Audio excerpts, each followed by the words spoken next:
I thash partia që do jem në betejë. Beteja duan kohë.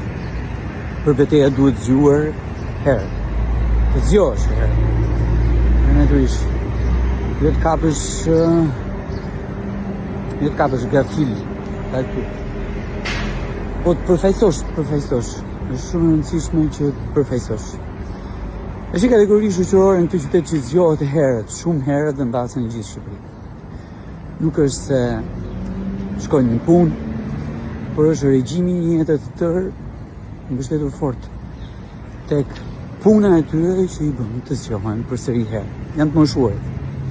Beteja më e rëndësishme duhet bërë për ta. Është e para betejë në këtë zgjedhje. Është e para betejë që do të nisim kuvend. Unë për këtë arsye dua të jem në kuvend. Të zgjidhim një herë mirë problemin e jashtëzakonshëm të moshuarve, të ardhurave të tyre, pensioneve të tyre. Një çështje që nuk është zgjidhur. Jam i bindur që tani do turret një pjesë e madhe, do thotë pa ti ke qenë pse se bëre.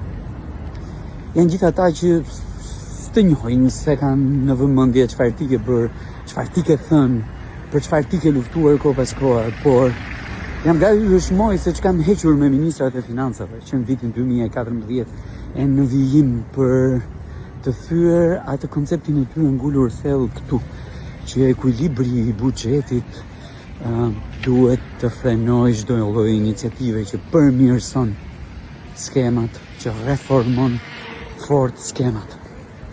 Unë e di që kam hequr pastaj nga 2016, 2017 e tjerë për të mbajtur një nivel të lartë të bonusit për pensionistët dhe natyrisht duke patur përballë ministra financash që në fund të vitit kemi pa përdorur 50, 60, 70 deri te ky fundit që lë 430 milion euro pa përdorur. Kjo është beteja për gjithë pa përjashtim, për moshuarit e që natyrisht do t'jenë qendër vëmendje, se do t'jenë thelbi i një beteje të bërë në parlament kësaj radhe pa respektuar rregulla. Boll kam respektuar rregulla, mendime, opinione, pritje, kohë që shkon,